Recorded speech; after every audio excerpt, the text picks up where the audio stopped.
Time to rewind and open your mind. No late fees to annoy you this time. Video store might be no more, but we're digging up movies worth watching them for. Welcome to Video Store Graveyard, where we dig up old movies and find out whether or not we enjoy them, want to put them back under, recommend them, throw them over a cliff, stamp on them, burn them, whatever. As always, I am Tex. I'm Dano. I'm Andrew. And today we are reviewing The Dark.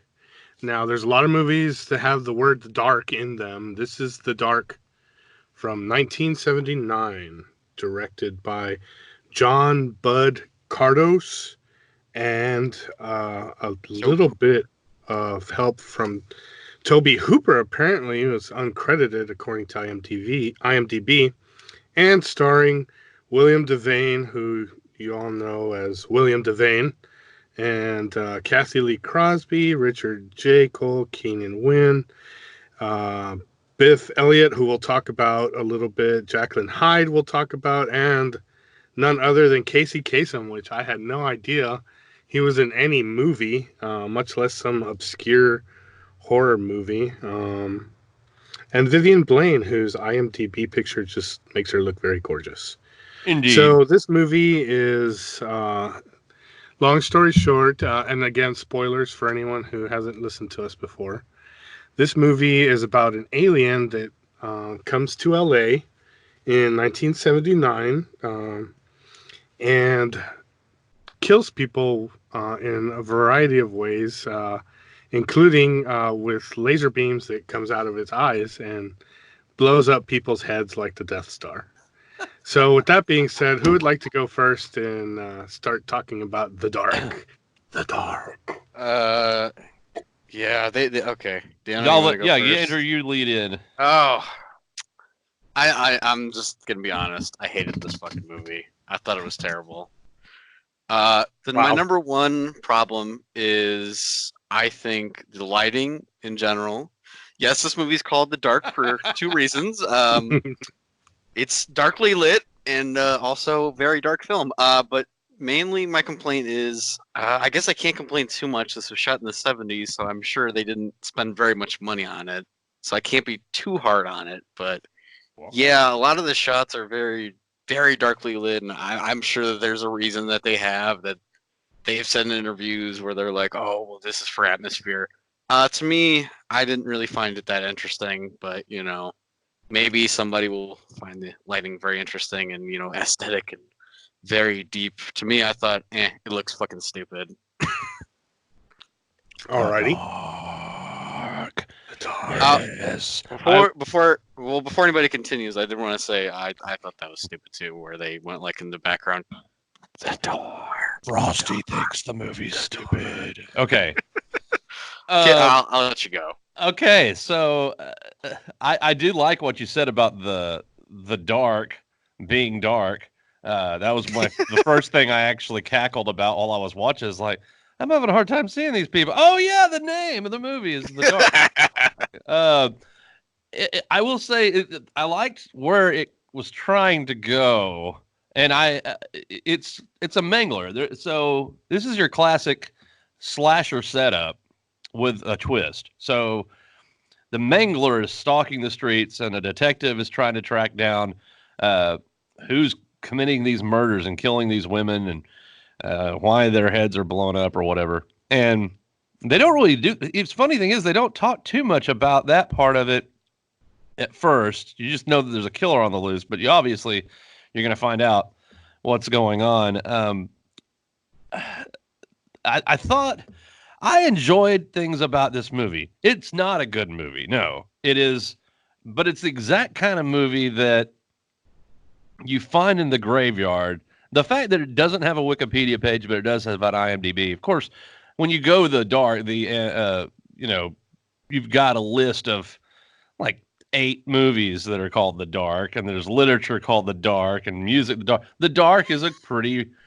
It's pretty extensive. In fact, most of the universe is dark. So It's a good title. Speaking of the universe, here comes the alien out of the universe. My biggest disappointment with the movie, the things I liked were I thought the performances were good, and in particular the author that's trying to help solve the crime. It has the sweetest ass Corvette I've ever seen on screen, but the creature, you finally get to it, and it's something out of an Ed Wood movie, a groaning Frankenstein of a Wolfman type looking monster that shoots lasers incoherently at police officers. The big climax of the movie is what really it paid off in that I was laughing my ass off. So I was enjoying it, but it wasn't good. It wasn't like, this is amazing. No, this is like amazing because it's ridiculous and hokey. So it's two different movies in one. There's a movie that could have been a really successful slasher, and then there's the weird sci-fi Ed Wood twist. I like it, but I'll move on to text, and I want to get your thoughts on this and kind of break down the darkness for us. The dark. So I thought that this is one of those movies that is terrible in a good way. I do agree with Andrew that unfortunately the film quality was so poor that the director's the intended effect, I'm assuming the director wanted with the scenes that are like truly dark, that you could see something in the dark but not quite make it out. I felt like the poor quality of the film, or whatever film it was filmed on, did not translate that vision very well. I think it completely failed in those particular scenes. There's other scenes that they're filming in darkness that are okay. Again, they're working against a poor quality of film transfer. I'm not sure what happened there. I think this movie could benefit from a high resolution transfer, remaster, or whatnot, and I think it would be a little bit more fun because you wouldn't be putting up with these scenes that look like just pixelized black. Okay, so with that being said and that out of the way, I got to say that the characters in this movie are exactly that. They are characters. And I want to start with my favorite character, which was Detective Jack Bressler, Biff Elliott. He was eating in every scene that he was in practically. He had a donut, he had a burger. I mean, anytime the setting changed and he was in it, he was eating, and he would spill food on his clothes as well. And him and his partner are the main detective. These two guys are the detectives on the case. I just thought it was so funny that this movie's set in LA, but these two dudes sound like they're from the Bronx or they're from New York. And their attitudes are very New York, and their demeanor, their whole aura really is very New York City, but yet they're in LA. I thought that was actually hilarious. It was strange for me to see William Devane in such a oddball role. I don't know him from very many things. I know of him, but seeing him as some kind of like Easy Rider type of, uh, hippie slash old type of hipster kind of, I don't know, just like all around aviator glasses and the smirk on his face. I thought that was a little refreshing for a bad horror movie to have him come in and just kind of throw around his weight. And Kathy Lee Crosby was actually pretty cool too, I thought. And one of my other favorite characters was Jacqueline Hyde, Dorenzi, the crazy clairvoyant lady with all the makeup on. She just, a lot of this, all these characters screamed the 70s to me. Like, it was very, I mean, it is from 1979, so of course it's authentic, but it really does feel like a 70s movie. And I appreciate, one of my favorite aspects of this movie is when this alien did use its laser beams in the beginning, it used it to blow up the heads off of people the way the Death Star blew up. Like, it would shoot the head of a person, and then the head burst up like if it was the Death Star exploding, like if metal was catching on scraping fire, and it just I'm like, how can a head react that way? But hey, I thought it was hilarious, and Yeah, it's but definitely not a scanner's head explosion. It's more of not a a scanner. Oh No, God. yeah. And in regards to what Dano said about the alien itself, yeah, it's definitely a little hokey. It does look kind of gross when you get some close-up shots of it. It has a grotesquerie about it. Um, but I really enjoyed this film for what it was and what they were trying to do. You could tell, like, the actors really tried. The acting was actually way better than I would have ever expected. Mhm. Um, so yeah, who else got some other things to say? Okay, so I want to chime in on a couple things that you said. I wanted to right off the bat, I'll say some nice things that I liked about it, and I might repeat a couple things you said, but I'll go ahead and say it. I did think the acting was pretty good in general for a BS type movie. I thought the outfits were pretty good. I liked the outfits in general. Um, I was interested in the beginning of the story. I will say that I thought it was very interesting at first. Past that, I don't really have anything nice to say about this film. That's really about it because I start to get into things that I don't like. Let's start off with the fact that Shaggy, Mr. Casey, is credited on this film on the cover, and he is only in the 30-minute mark of the movie for 5 minutes. That tells you when this movie was made. Well, wait a minute. He was in two different sequences. Oh, was he?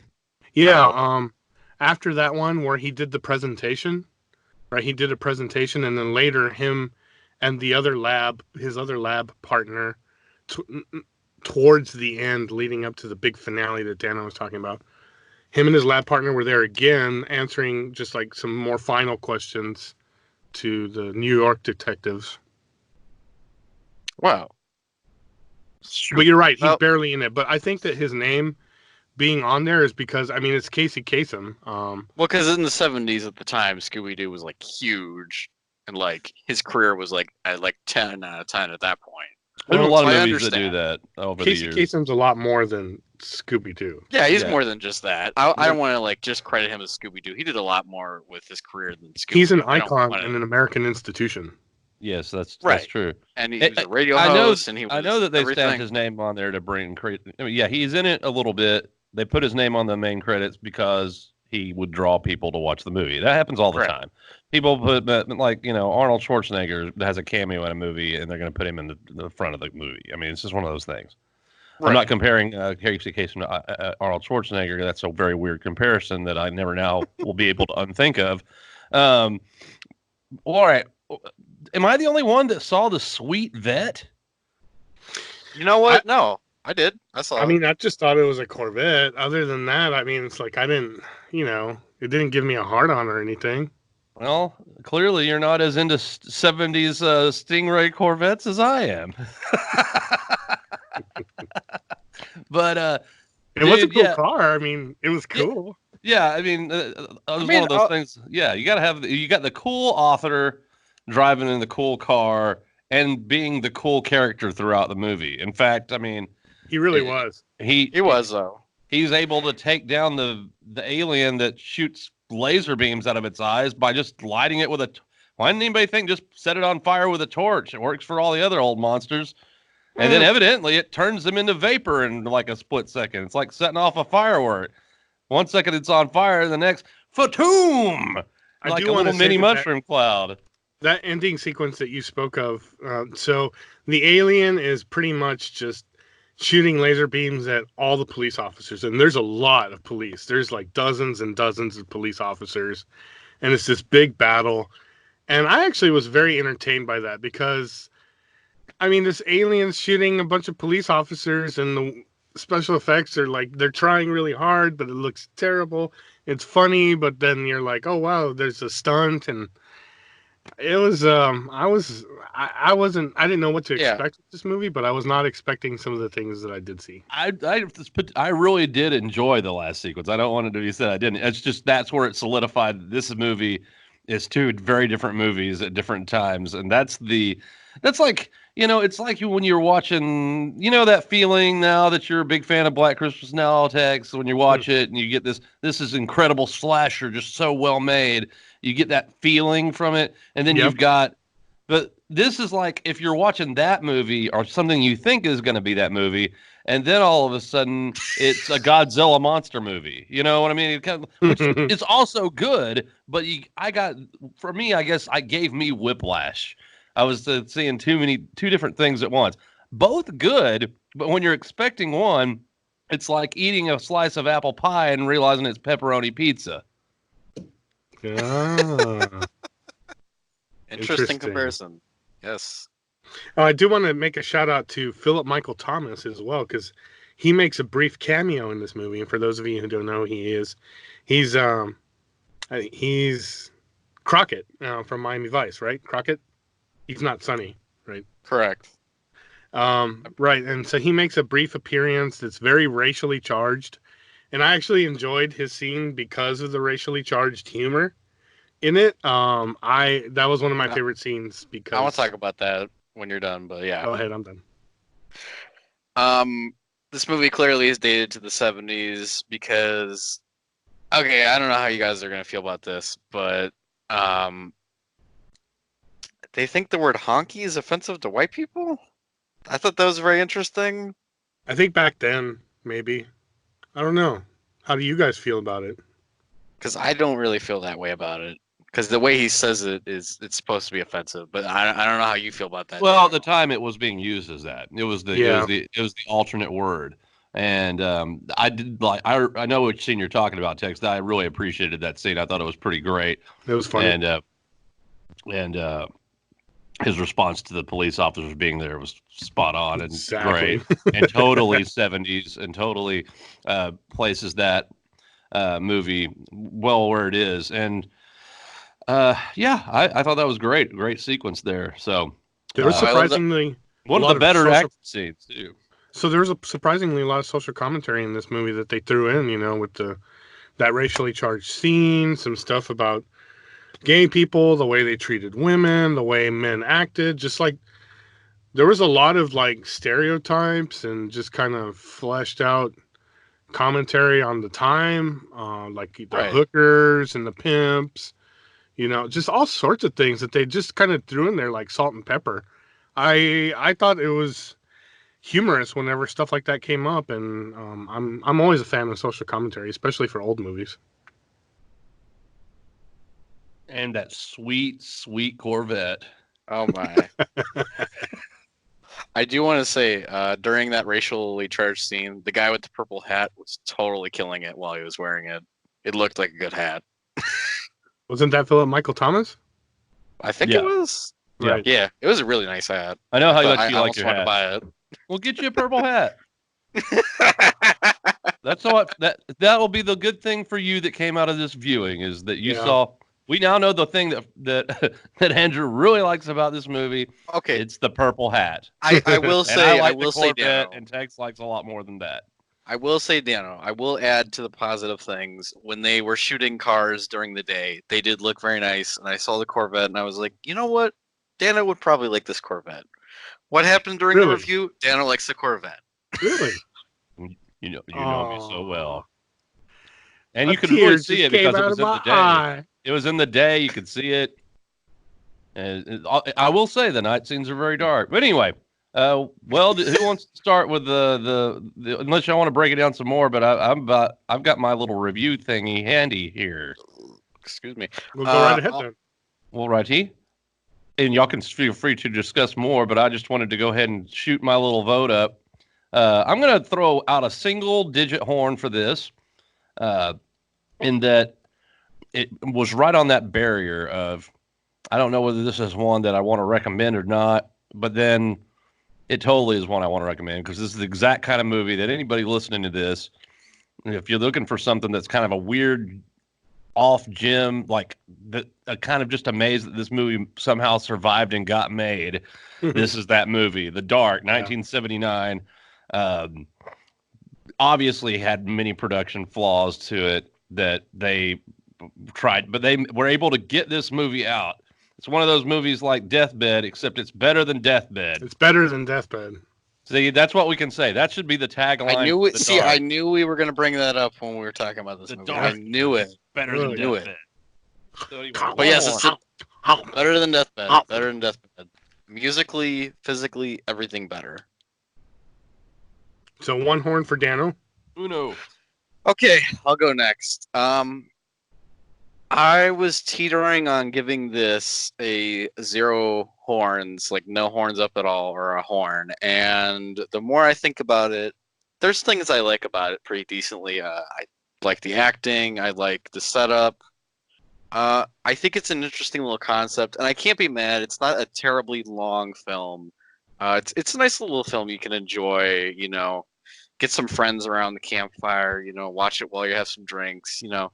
That's the perfect setting for this kind of film. Now, if you're expecting a deep intellectual film, don't expect that from this movie. It's a 70s alien film.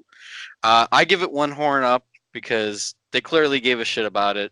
Yeah, the dark scenes aren't that great most of the time, but you know what? I can forgive it a little bit. Wow, Tex? man. You were shitting all over this at the beginning. I have to be more fair. Yeah, I'm with you guys. 1 horn as well. It's a shame that because there's some scenes in the movie that the cinematography actually looks like it would be awesome if the film quality was better. There's some like boat scenes with, you know, the ocean and the view, and some street scenes with the buildings and the streets, and the car chase scenes and things like that. All that would have been like super sweet if everything had been clear, you know, good film quality. Unfortunately, it's not. Some of the music was at times so bad, hilariously funny, but other times it was so bad, like, eugh, this music sucks. But also the playfulness of just this weirdo zombie type mongrel alien shooting lasers that blows up people's heads, and it looks like the Death Star blew up. Like, I mean, you can't put a price tag on that. It was so humorous. So yeah, I'll give it 1 horn as well. So it looks like all 3 of us 1 horn. That may be our first unanimous. I don't know. Completely across. We'll have to dig into the archives. But that's pretty rare that we all 3 get the same deal. So It is rare. Sweet. Yeah. So All we right. got any nerd news or anything to talk about, guys? Ooh. Other than I was going to bring this up, and just because I'm a little worried once again, we've talked in the past about the Disney Sony issues that they've had and how it affects Spider-Man and future things. One of my favorite comic book characters is Morbius. He's originally a Spider-Man villain, and now the Morbius trailer, I don't know whether either of you guys had a chance to check it out, but it is coming out, and it looks really good. As a Morbius fan, as a guy that followed the comics, and I was a little concerned how they were going to work this in. I really feel like he belongs in the bigger Marvel universe with Doctor Strange, and with the potential for a Midnight Suns crossover event with Ghost Rider, and maybe now that Blade is back. It could be interesting, but Yeah. it does show Spider-Man on the wall. Not in the wall, not him, but graffiti of Spider-Man in one of the trailers. So at least maybe we'll have a tease of an eventual confrontation between Spider-Man and Morbius. And that looks fun. That's the only thing I have to bring to the table, is that I hope that it doesn't end up like Venom, and that we have ourselves a cool Spider-Man villain movie. Venom wasn't that bad.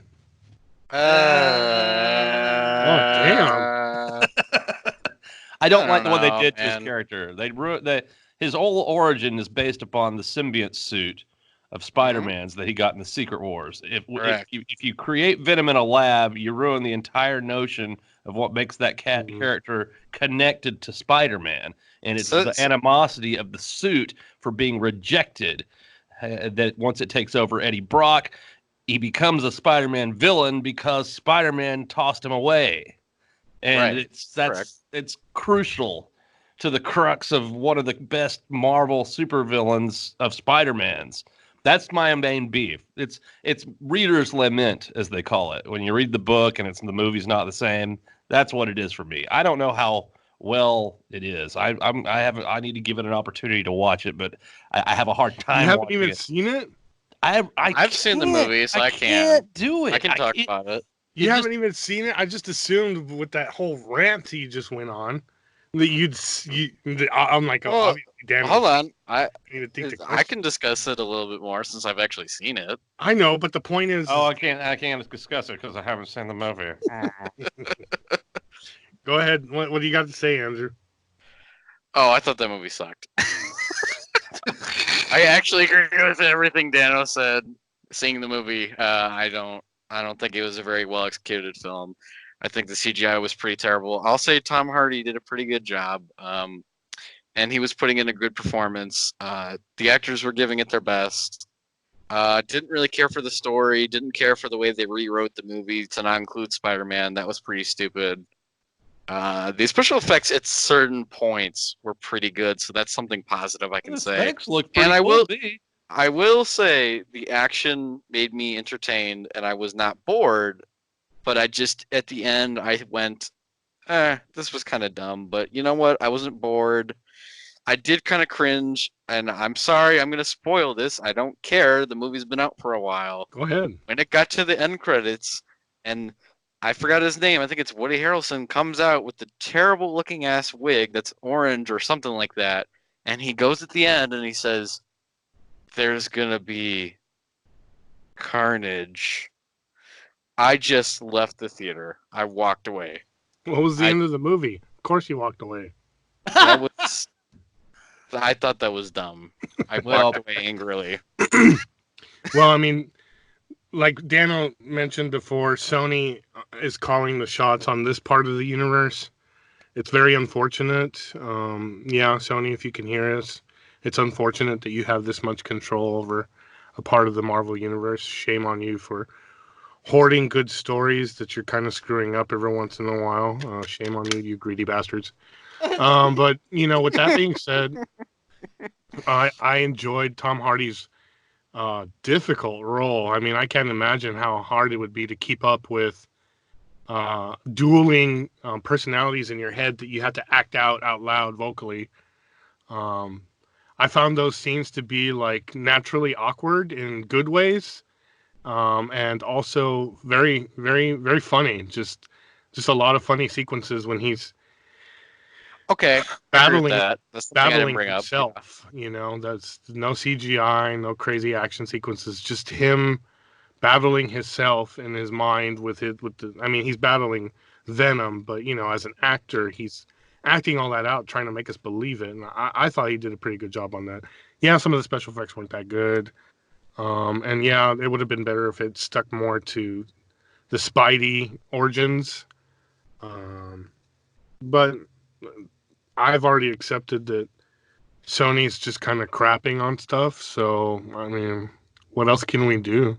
All right. Well, if you think I should check it out, I'd say check it out. Okay. Check it out. All right. Well, I mean, I thought it was worth one. I think Dano, you'll be entertained, but I can't say how you're going to feel about the story. Well, yeah, that's the thing. If it's not the symbiote suit, it could be the greatest movie in the world, and I'd still probably be pretty pissed off. But I'll give the movie a shot anyway, just because of your explanation of the Tom Hardy performance. And Tom Hardy's a badass, and and whenever I see it free streaming on something, I'll check it out. How about that? And then I can tell y'all more about it, and then I have a right to talk about it. Yeah, bro. You have a right to talk about it. Because if you don't vote, you don't get to. You don't anyway. Oh my! That's right. That's right, Dano. Okay. Well, anything else, guys? No, man. Wakanda forever. All right. Wakanda forever. Yes. 9-9? Oh wait, the wrong one. Okay. Well, I guess until next time, I'll try to come up with a movie for us to watch for the next round, and we'll go from there. So, why don't you take us out, Tex, since you brought us in? All right, guys. Thank you all for listening. Thank you for your support. tell your friends about us. Anyone who loves horror movies and wants to hear a bunch of dorks nerd out and geek out, that's us. We're here. Thank you again for those of you who keep listening to us. And as always, I'm Tex. I'm Dano. I'm Andrew, and we'll see you later. Ah, yes, we will. In the graveyard. Goodbye.